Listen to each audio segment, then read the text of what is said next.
Hello दोस्तों, hope you are doing well.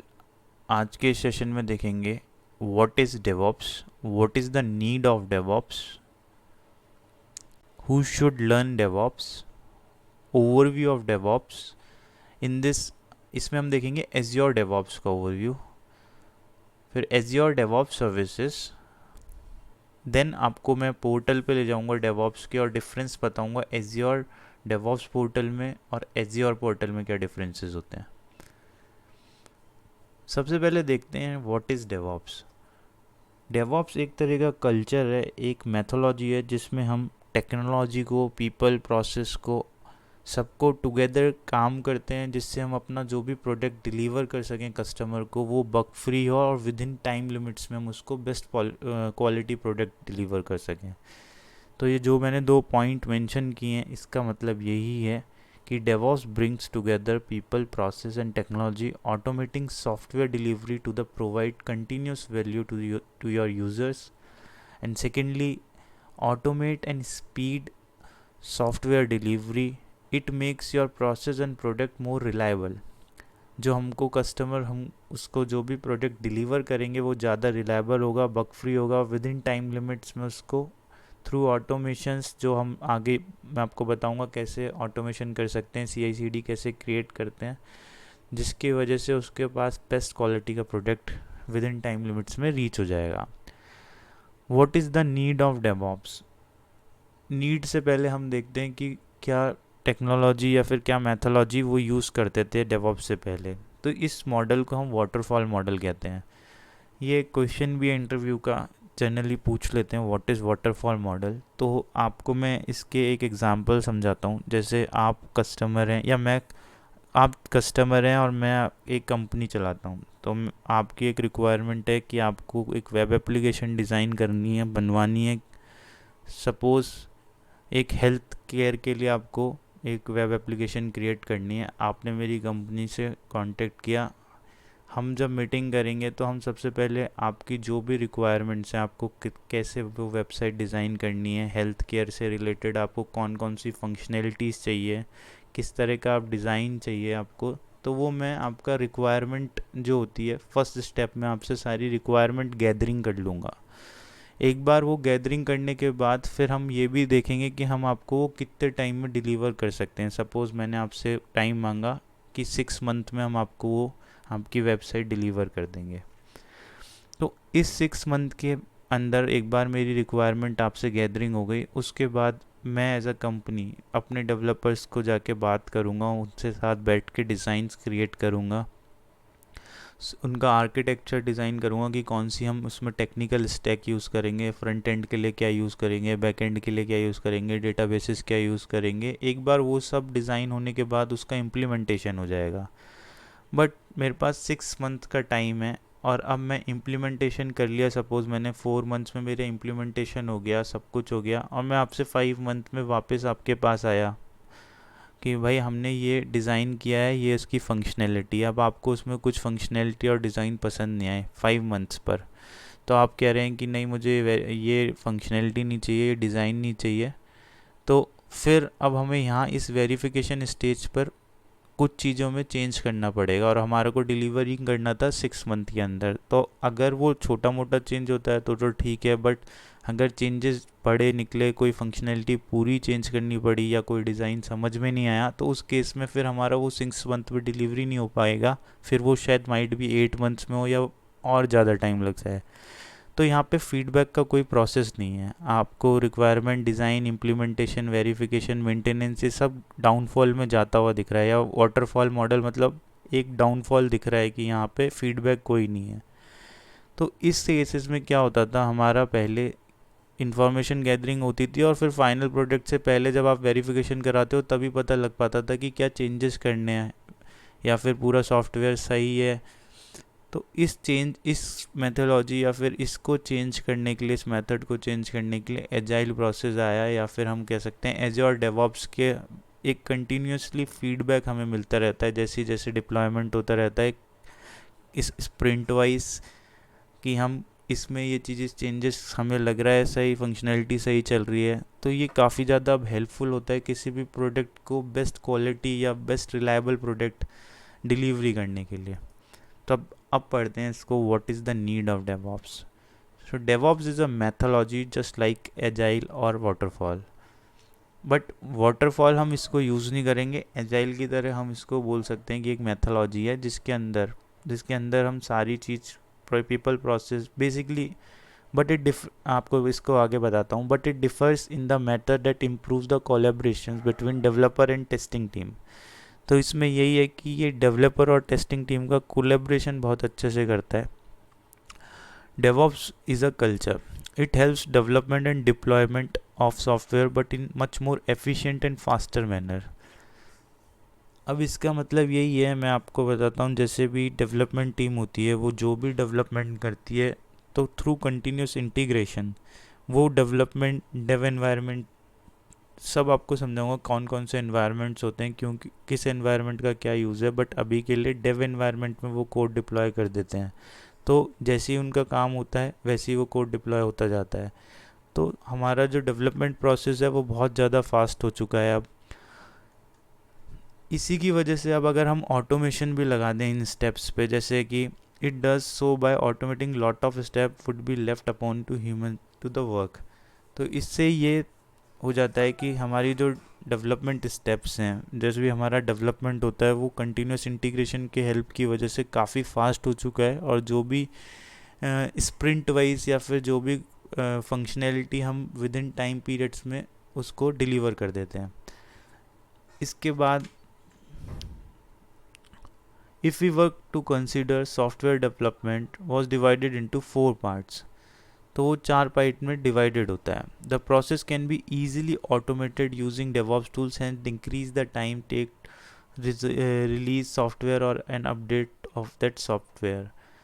Process बहुत ज़्यादा इजी हो चुका है क्योंकि हम अब डेवॉप्स टूल की हेल्प से कंटिन्यूस इंटीग्रेशन कंटिन्यूस डिलीवरी कर पाते हैं, किसी भी प्रोडक्ट को बग फ्री ऑटोमेटिकली भेज देते हैं।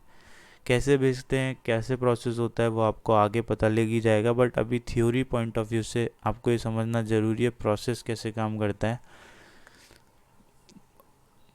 वो भी आपको एक डायग्राम के थ्रू काफ़ी अच्छा समझ में आएगा कि कैसे कैसे प्रोसेस होता है, कैसे कैसे हम कंटिन्यूस डिलीवरी और कंटिन्यूस इंटीग्रेशन प्रोवाइड कराते हैं। अब इसका हेल्प मतलब बेनिफिट्स कह सकते हैं डेवॉप्स का क्या क्या होता है। It makes the software development process much more productive, ज़्यादा प्रोडक्टिव हो गया है। Small and more frequent updates are possible. आपको कोई भी अपडेट भेजना हो किसी भी एनवायरनमेंट में तो आप with in short time interval में और वेरी लो डाउन टाइम में आप उसको भेज सकते हैं किसी भी एनवायरनमेंट पे। Teams are divided and concrete on a specific task. आप डिफरेंट टास्क पे डिफरेंट फंक्शनैलिटी पे आपके डेवलपर्स आपकी टीम डिवाइड होकर काम कर सकती है। इन केस बहुत इम्पॉर्टेंट है, अगर आपका गलती से कुछ ऐसा बग आ गया प्रोडक्शन लेवल पे या फिर कहीं किसी भी एनवायरनमेंट पे, तो आप एक एनवायरनमेंट 2 एनवायरनमेंट जितना आप रोल बैक करना चाहते हो आप रोल बैक कर सकते हो। तो वो रोल बैक भी बहुत ईजीली हो जाता है, वो भी हम देखेंगे। फिर frequently release mean frequent feedback and hence development of a better product. तो मैं वही चीज़ कह रहा हूँ कि मैं आपको बोल रहा हूँ कि जो मैंने आपको पहले भी बोला कि अब फ्रीक्वेंटली फीडबैक मिलते हैं जिससे हमारा डेवलपमेंट प्रोसेस बहुत ज़्यादा बेटर हो जाता है। इसी की वजह से आपका टेंशन जो है वो रिलीज़ हो जाता है, कम हो जाता है, अंडरस्टैंडिंग ज़्यादा हो जाती है एनवायरनमेंट की, मिसअंडरस्टैंडिंग कम हो जाती है, और देखा जाए तो हम एक शॉर्ट टाइम पीरियड में एक अच्छा प्रोडक्ट दे देते हैं जिसकी वजह से कॉस्ट भी इम्पैक्ट कम होता है। पहले क्या होता था, अगर आपको किसी भी प्रोजेक्ट को किसी भी मतलब आपका कोई भी बड़ा डिप्लॉयमेंट हो रहा है तो आपकी पूरी टीम गैदर होती थी, टेस्टिंग टीम अलग से रहती थी, डेवलपमेंट टीम अलग से, डिप्लॉयमेंट टीम अलग होती थी, रिलीज टीम अलग होती थी, मतलब एक साथ नहीं होता था। काफ़ी टाइम आपको 1 वीक पहले 3 वीक पहले मेल करना होता है कि ये डिप्लॉयमेंट जाएगा, तो वो प्रोसेस थोड़ा हेक्टिक होता था और उसके लिए एनवायरनमेंट्स क्रिएट कर करके रखने पड़ते थे सेम आपको कि भाई प्रोडक्शन लेवल पे अगर जाएगा तो टेस्टिंग के लिए इस तरह से एनवायरनमेंट क्रिएट करो पहले, तो कॉस्ट भी ज़्यादा लगता था। बट अब ये डेवॉप्स की वजह से बहुत ईजी हो चुका है और बहुत ज़्यादा इफ़ेक्टिव है। अब बात करते हैं इस डेवॉप्स प्रोसेस को कौन सीख सकता है। मेरे हिसाब से सब लोग सीख सकते हैं। Every person who is working in a software development team उसको आना चाहिए, developers, test person, PO, scrum masters, ये सब भी लर्न कर सकते हैं। मैंने ये जाके पोर्टल्स पे देख सकते हैं हमारे कितना डिप्लॉयमेंट हुआ है, क्या डिप्लॉयमेंट सक्सेस रेट है, क्या फेल हुआ है, तो एक आइडिया लग जाता है मंथली हमने कितना डिप्लॉयमेंट किया। अगर आप मैनेजमेंट साइड से देखिए तो कितना डिप्लॉयमेंट हुआ, कौन सा अभी रिलीज़ गया है, ये सारी चीज़ें आपको इन्फॉर्मेशन डैशबोर्ड पे बड़े ईजीली मिल जाएंगी। फिर उसके बाद ऑपरेशन टीम पहले अलग से ऑपरेशन टीम होती थी जो डिप्लॉयमेंट करती थी, बट अब वो सब एक ही हो गई है और उसको बोल दिया हमने डेवॉप्स, जिसमें डेवलपर्स और ऑटोमेशन ये सब चीज़ एक मेथोलॉजी है। जो डेवॉप्स एक जो आप ये स्किल है, अगर आप एज ए डेवॉप्स इंजीनियर हो तो आप ही रिस्पॉन्सिबल हो डिप्लॉयमेंट के लिए, आप ही रिस्पॉन्सिबल हो कंटिन्यूस इंटीग्रेशंस के लिए। डेवलपर अलग होते हैं, वो डेवलपमेंट करके बस अपना कोड कमिट कर देते हैं, उसके बाद एक डेवऑप्स इंजीनियर ही रिस्पॉन्सिबल होता है जब तक वो रिलीज़ नहीं कर देता उसको, प्रोडक्शन कोई जो भी एनवायरनमेंट है उस एनवायरनमेंट तक नहीं पहुंचा देता। इंडिविजुअल डेवलपर, अब डेवलपर्स हैं, अगर उनको डेवलपमेंट के बाद का भी प्रोसेस आ गया तो मेरे हिसाब से वो अब फुल स्टैक हो जाएंगे। पहले वो फुल स्टैक सिर्फ अपने आप को डेवलपमेंट एरिया में बोलते थे, बट अगर अब उन्हें डिप्लॉयमेंट ये सब चीज़ें भी आ जाती है तो वो एक तरह से फुल स्टैक डेवलपर या फिर फुल स्टैक हो जाएंगे। फ्रीलेंसर्स, अगर आप फ्रीलेंसर हो, अगर आप मैनेजमेंट हो, जैसे मैनेजमेंट का मैंने बताया ही, अगर वो मैनेजमेंट स्किल्स रखते हैं और उन्हें डिप्लॉयमेंट्स, टास्क, ये सारी चीज़ें देखनी है तो वो भी चेक कर सकते हैं थ्रू पोर्टल ईजीली। क्लाइंट को भी अगर अवेयरनेस है कि भाई कितना डिप्लॉयमेंट हो रहा है, कौन से डिप्लॉयमेंट हमारे फेल हुए हैं, कौन से हमारे जा रहे हैं, तो उससे भी उनको हेल्प रहती है कि हमारा कितना काम हुआ है, इस स्प्रिंट में कितना काम डाउनफॉल है या कितना हम लैग कर रहे हैं, तो वो भी मैनेजमेंट के लिए इसको चेक कर सकते हैं। अब अब बात करते हैं, अभी आपने इस जो सीखा इसमें आपने देखा कि व्हाट इज़ डेवऑप्स, डेवऑप्स क्या होता है, हमें उसकी क्या ज़रूरत पड़ी, उसके बाद कौन कौन इसको लर्न कर सकता है। ओवरव्यू ऑफ एज्योर डेवऑप्स से पहले मैं आपको कुछ चीज़ें बताता हूँ।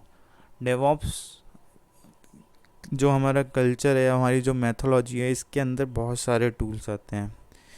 टूल्स क्या होते हैं बेसिकली, ये डिज़ाइन होते हैं, अलग अलग कंपनीज डिज़ाइन करती हैं। अब मैं आपको कुछ टूल्स के बारे में बताता हूँ। जैसे एज्योर, आप जानते हैं माइक्रोसॉफ्ट है एक कंपनी, उसने एज्योर को डेवलप किया। एज्योर उनका क्लाउड है, जो एक एज्योर क्लाउड है, इसके अंदर इन्होंने एक सर्विस दी है जिसको बोला इन्होंने एज्योर डेवऑप्स। तो ये एक एज्योर डेवऑप्स ऐसी सर्विस है जिसमें वो फुल फ्लैश एकदम सर्विस है, उसके अंदर सब कुछ है। आप कंटिन्यूस इंटीग्रेशन कर सकते हैं, कंटिन्यूस डिप्लॉयमेंट कर सकते हैं, अगर आपको कुछ और भी थर्ड पार्टी टूल्स इंटीग्रेट करना है आप वो भी कर सकते हैं। तो वो अपने आप में बहुत पावरफुल टूल है एज़्योर डेवऑप्स, जिसकी हेल्प से आप सब कुछ कर सकते हैं as an DevOps.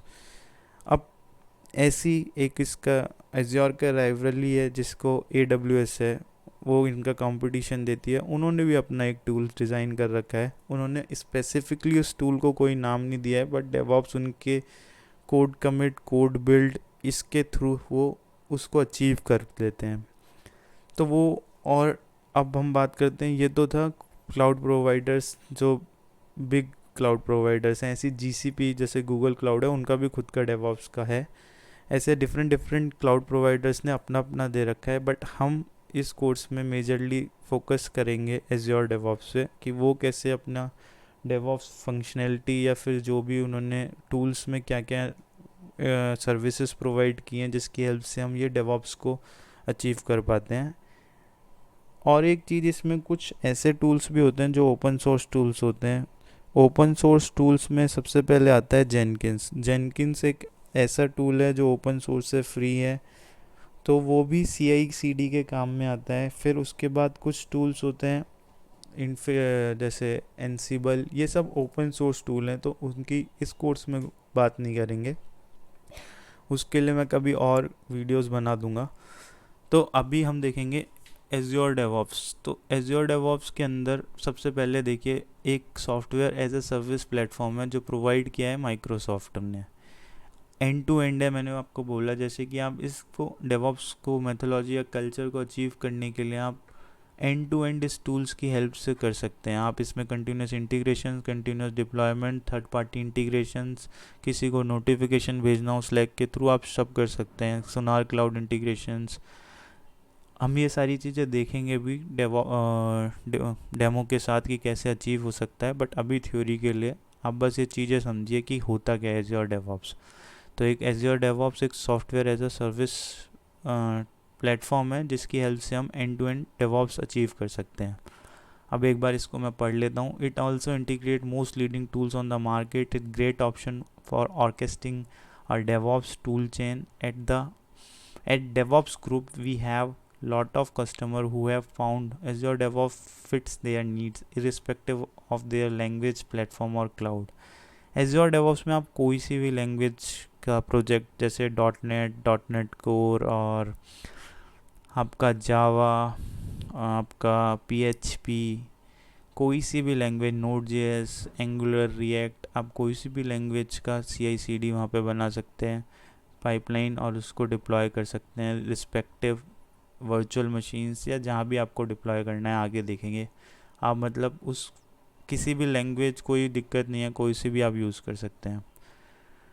Azure DevOps services क्या होती है, मैं उससे पहले आपको एज़्योर डेवऑप्स सर्विसेज से पहले एक बार उसका पोर्टल दिखा देता हूँ। इससे पहले हम देख लेते हैं कि हम कैसे फ्री में अकाउंट क्रिएट कर सकते हैं।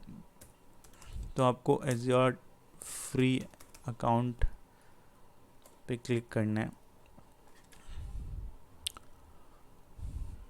और यहाँ पे आपको आ रहा होगा Azure free account. Just a minute,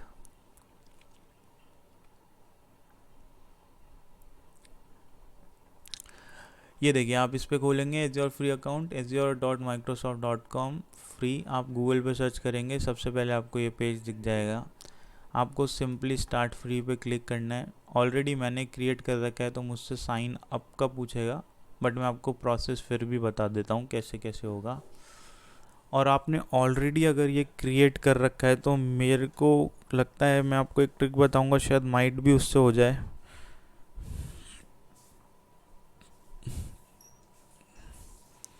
मुझसे तो देखिए सीधा उसने साइन इन के लिए पूछा है, बट आपसे वो कुछ इन्फॉर्मेशंस भरवाएगा, जैसे आपका फर्स्ट नेम, लास्ट नेम, आपका एड्रेस, उसके बाद आपका फ़ोन नंबर और क्रेडिट कार्ड या डेबिट कार्ड, आप कोई सा भी यूज़ कर सकते हैं, क्रेडिट भी और डेबिट कार्ड भी।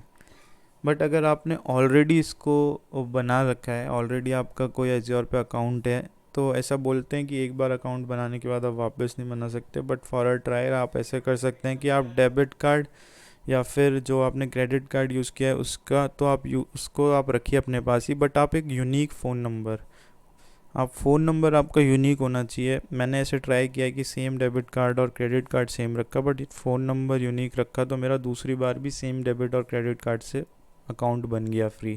तो आप भी ट्राई कर सकते हैं। अगर ये भी नहीं पॉसिबल है, नहीं हो पाता है, तो फिर आप दूसरा कोई डेबिट कार्ड या क्रेडिट कार्ड यूज़ कर सकते हैं। ये सेकंड केस में, अगर आप फर्स्ट बार यूज़ कर रहे हैं तो इजीली बन जाएगा, कोई प्रॉब्लम नहीं है। बट सेकंड बार अगर आपको सेम डेबिट और क्रेडिट यूज़ करना है तो मेक इट श्योर कि आपका जो नंबर है वो आपका यूनिक होना चाहिए, फ़ोन नंबर और एड्रेस आप कुछ भी मतलब यूनिक ही रखिए तो बेटर है, आप एक बार में ही क्रिएट कर पाएंगे। सिंपल प्रोसेस है। नेक्स्ट नेक्स्ट नेक्स्ट क्लिक करके आप जब क्रिएट कर लेंगे, और उसको क्रिएट करने के लिए आपके पास एक माइक्रोसॉफ्ट अकाउंट या फिर माइक्रोसॉफ्ट आईडी होनी चाहिए। तो आप सिंपली आउटलुक पर एक आईडी क्रिएट कर लेंगे तो वो माइक्रोसॉफ्ट अकाउंट की आईडी मानी जाएगी, तो आप उसके थ्रू आप क्रिएट कर सकते हैं। तो वंस आप क्रिएट कर लेंगे तो आप सिंपली लॉगिन कर लेंगे।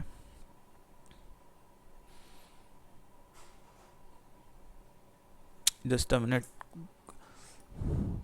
यू ऑलरेडी हैव एन, जैसे मेरा ऑलरेडी है तो उनने बोल दिया you already have an Azure free account. तो अब मुझे उसमें सिंपली लॉगिन करना है। आपको भी लॉगिन जैसे आप क्रिएट कर लेंगे तो आप लॉगिन कर सकते हैं।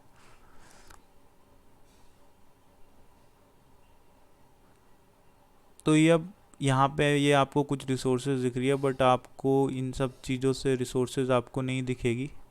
ये अब आपका मैं ओवरव्यू बताता हूँ थोड़ा सा। ये आप जो अकाउंट देख रहे हैं ये माइक्रोसॉफ्ट का अकाउंट है, और इसको हम बोलते हैं पोर्टल। ये माइक्रोसॉफ्ट पोर्टल है या अज्योर पोर्टल है।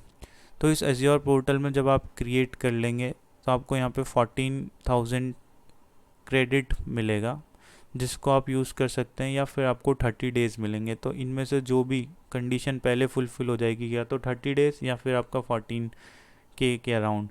तो जो भी आप पहले ख़त्म हो जाएगा वो उसके बाद अकाउंट ये फ्री नहीं रहेगा, आपको अपडेट करना पड़ेगा। तो यहाँ पे जिस भी आप नाम से आप अपनी आईडी बनाते हैं, जो भी आपकी आईडी होती है वो सब आपको दिख जाएगी। उसके बाद आपकी आईडी दिखने के बाद, आपका नाम दिखने के बाद आपको ये पोर्टल दिखेगा। इस पोर्टल में आपको यहाँ पे कोई भी रिसोर्सेज नहीं दिखाई देगी, एकदम खाली दिखेगा। तो इसमें आपको जो भी थोड़ा सा आइडिया दे देता हूँ एज्योर पोर्टल क्या होता है। ये एक एज्योर पोर्टल एक क्लाउड सर्विस है या क्लाउड प्रोवाइडर है जो आपको रिसोर्सेस या सर्विसेज क्रिएट करने के लिए एक पोर्टल दिया गया है माइक्रोसॉफ्ट के पास से। तो माइक्रोसॉफ्ट एक बहुत बड़ी कंपनी है। जैसे सपोज आपको अब वर्चुअल मशीन है, एक मशीन है आपको क्रिएट करनी है, तो आप इस क्लाउड पर आके वो वर्चुअल मशीन क्रिएट कर लीजिए। और अगर आपके पास नेट कनेक्टिविटी है तो आप उसको कहीं भी यूज़ कर सकते हैं, अपने पास, इंडिया में, फॉरेन में, कहीं भी यूज़ कर सकते हैं। बट वो प्रोवाइड कौन कर रहा है आपको? माइक्रोसॉफ्ट। उसकी उसकी जिम्मेदारी है, वो आपको हमेशा वो अवेलेबल देगा मशीन। तो वो आपको जब भी रिक्वायर हो 24/7 वो आपको अवेलेबिलिटी रहेगी उस मशीन की, आप कहीं भी उसको यूज़ कर सकते हैं। बट आपको उसका पेमेंट देना पड़ेगा। जो भी पेमेंट होगा, जो भी मिनिमम होगा, वो आपको जो भी जिस भी रिक्वायरमेंट होगी, जैसे मशीन्स का साइज़ है, डिस्क साइज़ है, उसका ऑपरेटिंग सिस्टम आप कौन सा यूज़ कर रहे हैं, उसके बेसिस पे आप जो भी बनाना चाहते हैं वो यहाँ बनाएंगे, इस पोर्टल पे बनाएंगे। तो एक तरह से आपको जो भी सर्विसेज क्रिएट करनी है वो आप सब इस पोर्टल पे बनाएंगे। This portal is known as Azure portal. तो अब आपको दूसरा पोर्टल के बारे में बताता हूँ। ये तो था आपका एज्योर पोर्टल। इसमें मैं ओवरव्यू ज़्यादा, जैसे जैसे काम करेंगे आपको वैसे वैसे समझ में आता रहेगा कि ये पोर्टल कैसे काम करता है, क्या है। उसके बाद हम दूसरा देखते हैं जो है एज्योर डेवऑप्स। जो मैं आपसे एज्योर डेवऑप्स बोल रहा था, आप गूगल सर्च करेंगे एज्योर डेवऑप्स, तो ये इन्होंने माइक्रोसॉफ्ट नहीं, as a software as a service ये प्रोवाइड कर रखा है। तो आप सिंपली सर्च करेंगे, अगर आप इधर लॉगिन है, आप यहाँ पे लॉगिन है, तो ये ऑटोमेटिकली जब आप एज्योर डेवऑप्स सर्च करके लॉगिन करेंगे तो ये आपको कुछ इस तरह से दिखेगा। इससे पहले बस ये आपसे ये पूछेगा कि कौन सी लैंग्वेज आप यूज़ करना चाहते हैं। तो सिंपली आप इंग्लिश लैंग्वेज यूज़ कर सकते हैं। और एक ऑर्गेनाइजेशन नेम आपसे पूछेगा, या फिर लैंग्वेज ही पूछेगा। ऑर्गेनाइजेशन नेम जो भी आपका फर्स्ट रहता है, जो भी जैसे आप जिस भी ऑर्गेनाइजेशन से क्रिएट करा होता है या फिर नाम होता है, आप चेंज भी कर सकते हैं, न्यू भी क्रिएट कर सकते हैं। तो फिर आप मल्टी क्लाउड स्टैक, जैसे मैंने नाम दे रखा है, तो ये ऑलरेडी क्रिएट हो गया। अब आप ऑर्गेनाइजेशन क्या होता है? ऑर्गेनाइजेशन, सपोज मेरी कंपनी है, उसका नाम मल्टी क्लाउड स्टैक है, तो वो ऑर्गेनाइजेशन हो गई। अब मेरी कंपनी के अंदर डिफरेंट डिफरेंट प्रोजेक्ट हो सकते हैं, तो वो प्रोजेक्ट मैं इसके अंदर क्रिएट कर सकता हूँ। जैसे मैं अभी आपको एक प्रोजेक्ट क्रिएट कर रहा हूँ, डेमो 1। अगर मैं इसको डिस्क्राइब करना चाहूँ, डेमो 1 की जगह कोई अच्छा सा नाम दे देते हैं, first DevOps project, first DevOps.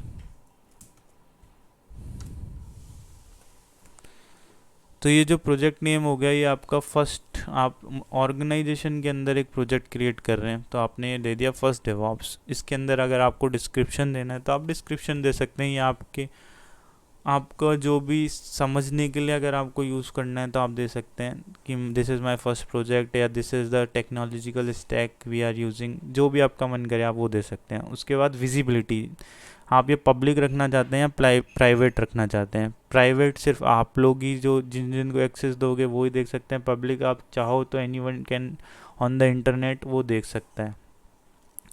ये तो आप समझ सकते हैं। तो अभी मैं इसको प्राइवेट कर देता हूँ। उसके बाद वर्जन कंट्रोल सिस्टम, आप गिट चाहते हो, टीम फाउंडेशन चाहते हो। जब हम इस वर्जन कंट्रोल में पढ़ेंगे आगे कि ये क्या होता है तो आपको और ज़्यादा समझ में आ जाएगा। इसमें भी आप बेसिक चाहते हो, एजाइल चाहते हो, डिफरेंट डिफरेंट वर्क प्रोसेस हैं। अगर आप जब बोर्ड क्रिएट करते हो तो यहाँ से हम उसको एजाइल प्रोसेस में चाहते हो या उस तरह से यूज़ करना है तो यहाँ पर आ जाएंगे। अभी हम अगर क्रिएट पे क्लिक कर दूँ तो इसके अंदर मेरा ये फर्स्ट प्रोजेक्ट दिख जाएगा। मेरी ऑर्गेनाइजेशन अगर आप देखेंगे, समझिए चीज़ें समझिए, ये ऑर्गेनाइजेशन है। जैसे मेरी कंपनी हो गई, जैसे suppose for an example multi cloud stack मेरी कंपनी का नाम है और फर्स्ट डेवॉप्स उसमें एक प्रोजेक्ट का नाम हो गया। अब मैं चाहूँ मुझे एक और प्रोजेक्ट बनाना है सेकंड, तो मैं यहाँ जाके सीधा सीधा प्रोजेक्ट नेम डिस्कवरी और क्रिएट कर दूंगा। यहाँ से अगर मैं आपको देखूँ ये, तो यहाँ पे क्रिएट का ऑप्शन आ रहा है पीछे, अगर मैं क्रिएट कर दूंगा तो ये मेरा सेकंड प्रोजेक्ट हो जाएगा, यहाँ पर आ जाएगा। तो इस तरह से हम एक ऑर्गेनाइजेशन के अंदर डिफरेंट डिफरेंट प्रोजेक्ट बना सकते हैं, बट एक ऑर्गेनाइजेशन के अंदर दूसरी ऑर्गेनाइजेशन नहीं बना सकते हैं। एक ऑर्गेनाइजेशन के अंदर डिफरेंट डिफरेंट प्रोजेक्ट बना सकते हैं, बट एक ही ऑर्गेनाइजेशन के अंदर डिफरेंट ऑर्गेनाइजेशंस नहीं बना सकते। तो अब मैं कुछ ऑर्गेनाइजेशन सेटिंग्स पहले आपको बता देता हूँ। ये थोड़ा सा आप बेसिक है, बट मेरे हिसाब से चीज़ें समझना बहुत इम्पोर्टेंट है। अब जब हम ऑर्गेनाइजेशन सेटिंग्स पे जाते हैं तो अभी हम फ्री पोर्टल यूज़ कर रहे हैं, तो ये फ्री पोर्टल्स में आपको जो जो सेटिंग्स दिखती हैं वो देख लीजिए। सबसे पहले आप देखिए ओवरव्यू। ओवरव्यू सिंपली आपने जो नाम है आपके ऑर्गेनाइजेशन का, आप चाहें तो यहाँ से चेंज भी कर सकते हैं। ये आपका यूआरएल हो गया जो हम यहाँ पे देख पा रहे हैं। उसके बाद अगर आप डिस्क्रिप्शन देना चाहें दे सकते हैं। यूटीसी टाइम जोन हो गया। मेन चीज़ है आपका ओनर कौन है। इस वक्त मैं ओनर हूँ, मेरे पास फुल्ली राइट्स हैं कि मैं किसी को भी ऐड कर सकता हूँ, किसी को भी रिमूव कर सकता हूँ। और सबसे इम्पॉर्टेंट चीज़, इसका जो बिल आता है ना, बिलिंग आएगी। अभी तो ये फ्री है, बट जब आप किसी भी ऑर्गेनाइजेशन में काम करेंगे तो बिल मैनेजमेंट का जो प्रोसेस हो सकता है ना, वो यही जना करेगा। जब मैं शुरू शुरू में जब एज अ फ्रेशर बोल सकते हैं जब ज्वाइन किया था क्लाउड को, तो हमारे को ये प्रॉब्लम आई थी कि बिल हम नहीं, मतलब कुछ ऐसा इशू आया कि बिल पेमेंट नहीं हो पाया था और डेवॉप्स की जो मशीन्स थी वो चल नहीं पा रही थी। तो उस वक्त हमें पता लगा हमारा क्लाइंट जो है वो ओनर है सिर्फ, तो वो ही पे कर सकते हैं या वो ही प्लान चेंज कर सकते हैं। तो ये चीज़ आप थोड़ा ध्यान रखिए कि ऑर्गेनाइजेशन जो ओनर है वो कौन है, उसमें उसके पास ही फुल एक्सेस, फुल रिस्पॉन्सिबिलिटी, या कोई भी आपको कुछ दिक्कत आ रही है तो वो यही बंदा कर सकता है या यही ऑर्गेनाइजेशन ओनर। आप चाहो तो चेंज कर सकते हो और यहाँ से आप डिलीट भी कर सकते हो, बट आप मतलब ये ओनर डिलीट कर सकता है, कोई भी आके डिलीट नहीं कर सकता। उसके बाद आपके कौन कौन से प्रोजेक्ट हैं। अभी हमारे पास प्रोजेक्ट एक ही है। तो जैसा आपको दिख रहा है कि अभी ऑर्गेनाइजेशन के अंदर हमारे फर्स्ट ही एक ही प्रोजेक्ट है, तो इसलिए आपको वो एक प्रोजेक्ट दिख रहा है। अगर आप इसकी विजिबिलिटी देखेंगे तो वो प्राइवेट है। अगर आप इसकी विजिबिलिटी पब्लिक कर देंगे तो यहाँ से भी हम क्रिएट करना चाहें तो क्रिएट कर सकते हैं कोई भी प्रोजेक्ट को। उसके बाद आपको मेन चीज़ है आपके कौन कौन से यूज़र्स हैं। अब आप देखिए प्रोजेक्ट लेवल पे भी आप यूज़र्स को ऐड कर सकते हैं, ऑर्गेनाइजेशन पे भी ऐड कर सकते हैं। सपोज़ आपके ऑर्गेनाइजेशन में आपको पता है कि भाई 3 से 4 जन हैं जो उनको हमेशा एक्सेस चाहिए, या फिर आपके जो मैनेजर्स हो गए या स्क्रम मास्टर्स हो गए, जो भी है आपको लगता है वो सेम प्रोजेक्ट्स में काम कर रहे हैं और उनको एक ही ऑर्गेनाइजेशन में आप एक्सेस देना चाहें, तो आप यहाँ के उसको यूज़र्स को ऐड कर सकते हैं। सिंपली ऐड यूज़र पे क्लिक करेंगे। बेसिक किस तरह का आप चाहते हैं, बेसिक में आपको basic, stakeholder, video studio, subscriber. इसको अगर आपको डीपली जानना है तो इसकी एक एक बार डेफिनेशन देख लेना। स्टेक होल्डर के पास सारे राइट्स होते हैं, बेसिक के पास नॉर्मल राइट होते हैं, नॉर्मल राइट्स होंगे। तो यहाँ पे आप उस यूज़र्स को सर्च करेंगे या उसकी आईडी दे सकते हैं। वो अब डिपेंड करता है ये यूज़र आपका, देखिए अभी ये यूज़र आपका कहाँ होना चाहिए।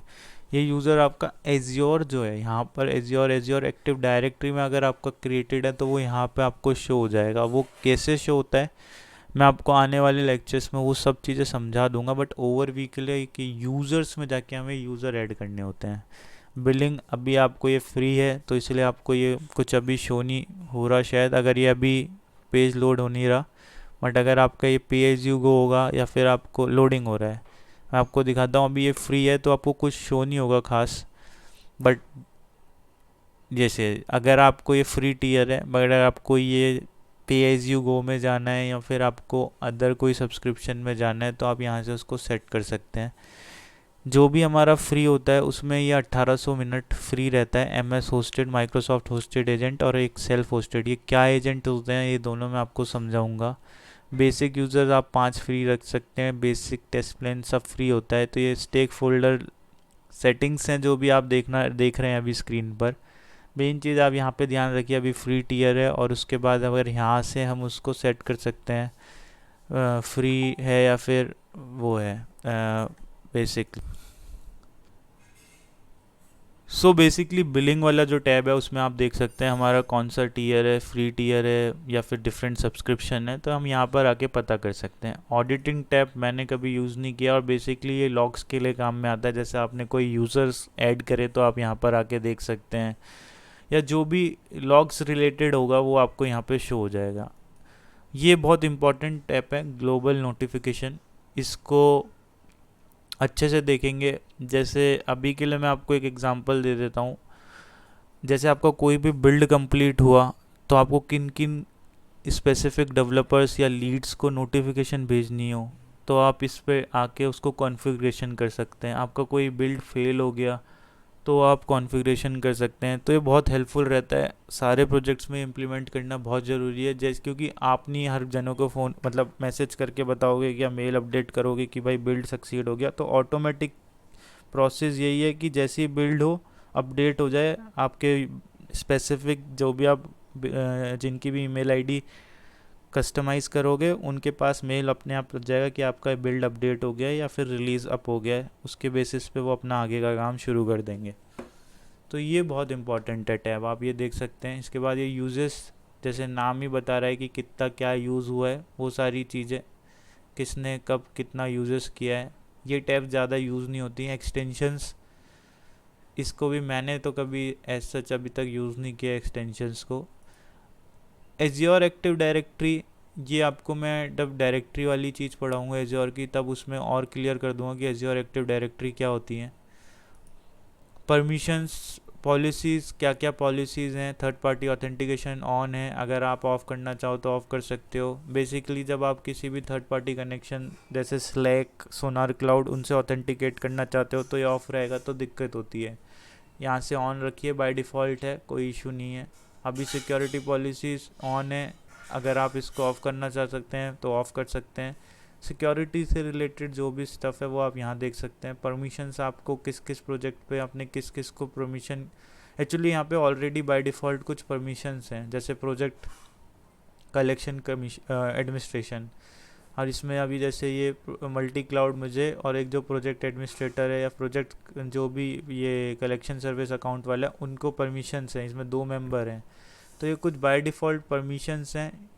इसमें आपको उसका डिस्क्रिप्शन मिल जाएगा कि क्या किस नेम से इसका क्या डिस्क्राइब करना चाह रहे हैं। तो आप अगर अपनी खुद की भी कोई परमिशन बनाना चाहते हैं स्पेसिफिक तो वो बना सकते हैं, बट रियरली कोई यूज़ करता है। बाय डिफ़ॉल्ट जो परमिशंस हैं उन्हीं से हमारा काम चल जाता है। इसके बाद यही बोर्ड का है जो मैंने बताया था कि अगर आपको कोई भी बोर्ड जैसे बेसिक है, अभी अगर आप एजाइल यूज़ करना चाहते हैं या फिर आप बोर्ड मैनेजमेंट के लिए बेसिकली आप यूज़ करना चाहते हैं ऑर्गेनाइजेशन पे, तो ये है। अब पाइपलाइन से रिलेटेड हम अभी प्रोजेक्ट में मैं आपको बताता हूँ आगे। और रेपोजिटरी क्या होती है बेसिकली एज्योर के अंदर, एज्योर जो है एज्योर रेपो डेवॉप्स, ये भी एक अपना रेपोजिटरी सिस्टम प्रोवाइड कराता है। तो रेपोजिटरी सिस्टम बेसिकली क्या होता है मैं आपको बताता हूँ। एक तरह से आप कंटेनर कह सकते हैं या एक तरह से खाली डिब्बा बोल सकते हैं जिसके अंदर आपकी जो भी रेपोजिटरी होती हैं या फिर जो भी आप ब्रांचेस होती हैं उसको वहाँ कलेक्शन कर लेते हैं। तो एज्योर जैसे गिटहब है, गिटहब भी आप वहाँ पे जाके क्रिएट कर सकते हैं। ऐसी एज्योर भी खुद की एक रेपोजिटरी देता है जिसको हम एज्योर रेपो बोलते हैं।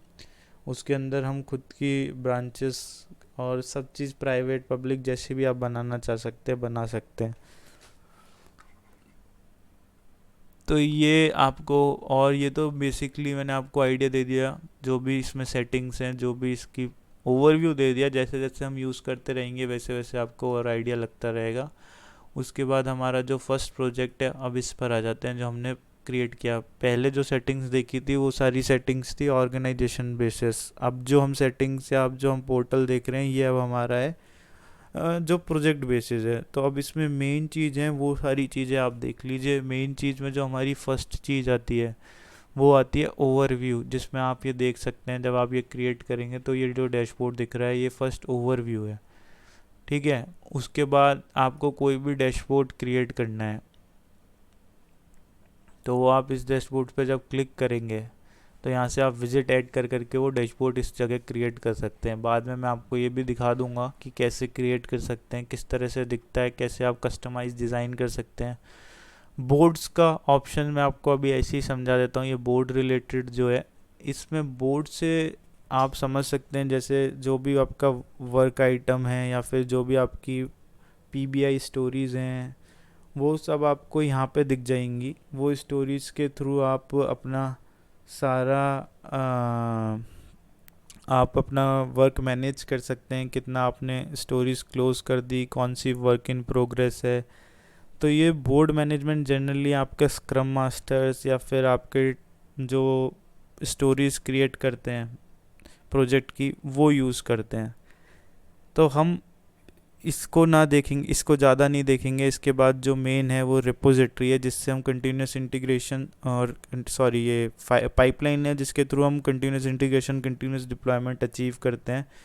और इस जो रेपोज हैं मैंने जैसे बताया एज्योर की खुद की रेपोज होती हैं जिसके अंदर आप जितने भी ब्रांचेस हो गई या जितने भी सारे आइटम्स हो गए वो सब जाके आप अपने ब्रांचेस फाइल्स कोड कमिट सब कर सकते हैं। तो खुद का प्राइवेट रेपोजिटरी है, मतलब खुद की प्राइवेट रेपोजिटरी है एज्योर की जिनको आप यूज़ कर सकते हैं। अब इसके बाद बात करते हैं रेपोज के बाद आपका जो आता है सेक्शन आता है पाइपलाइन। पाइपलाइन के अंदर हम मेजरली काम करेंगे, जो भी हमारा काम होगा वो रेपोज और पाइपलाइन में होगा। पाइपलाइन से हम कंटिन्यूस इंटीग्रेशन और कंटिन्यूस डिप्लॉयमेंट अचीव कर सकते हैं।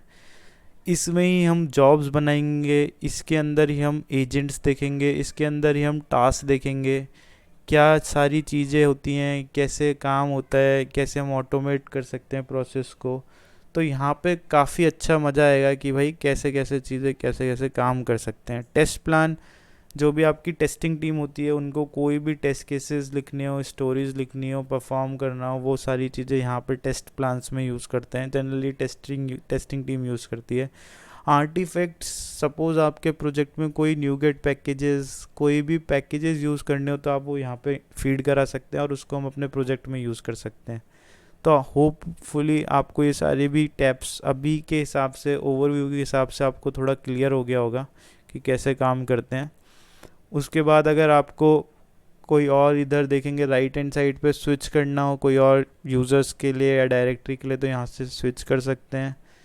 प्रोजेक्ट सेटिंग्स में चलते हैं अब अपन। प्रोजेक्ट सेटिंग में आपको मैं बताता हूँ कि कैसे कैसे प्रोजेक्ट की सेटिंग्स को हम, अब पहले हमने देखा था ऑर्गेनाइजेशन लेवल सेटिंग्स, अब प्रोजेक्ट लेवल सेटिंग्स देख लेते हैं कि उसमें हम क्या क्या चीज़। टीम्स, अगर आपको कोई भी टीम मेंबर यूज़ करना है या टीम मेंबर ऐड करना है, क्रिएट करना है कोई नई टीम, अभी जैसे फर्स्ट डेवऑप्स टीम में एक मेंबर है, वहाँ पे आप यूज़र ऐड कर देंगे, इसमें और मेंबर्स हो जाएंगे। बट आप एक नई टीम ही क्रिएट करना चाहते हैं, वो टीम क्रिएट हो जाएगी।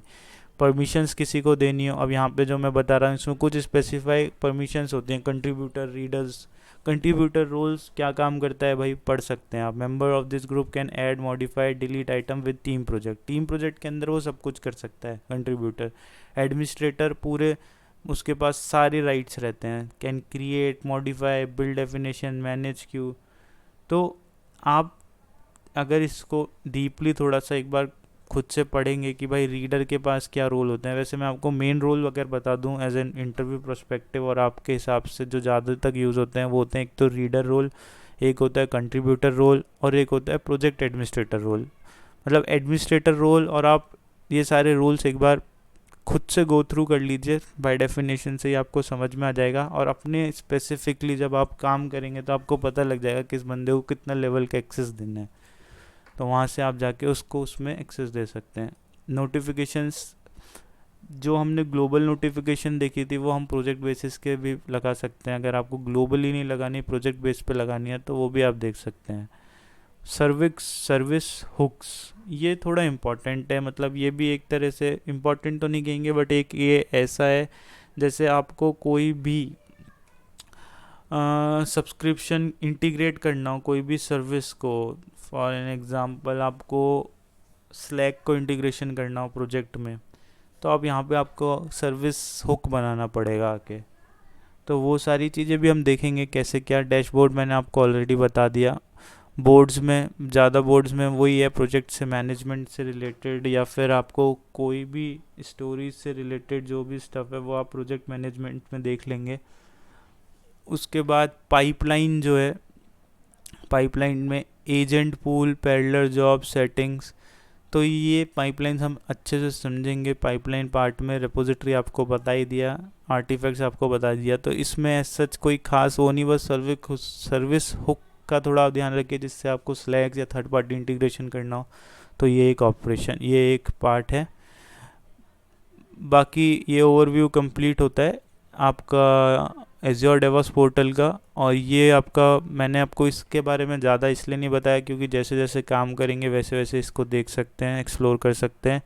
और ये जो होगा ये आपका होगा एज्योर पोर्टल, और वो होता है एज्योर डेवॉप्स पोर्टल। तो ये दोनों पोर्टल्स का आप थोड़ा ध्यान रखिए, एक तो ये एज्योर पोर्टल जब मैं यूज़ कर रहा हूँ और वो है डेवॉप्स पोर्टल, और ये इसी का सर्विस है जो as a software as a service हमें प्रोवाइड किया है एज्योर ने।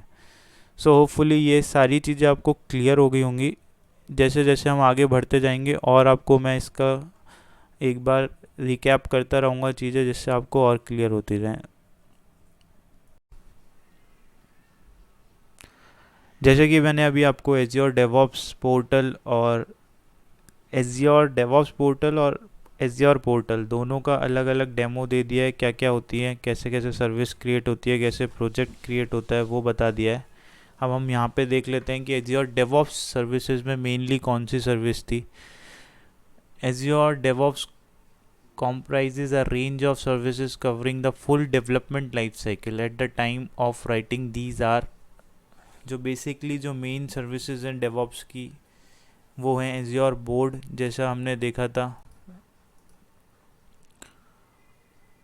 Azure boards, repos, pipeline, test plan, artifacts, Azure boards, pipelines, repo, artifacts, test plan.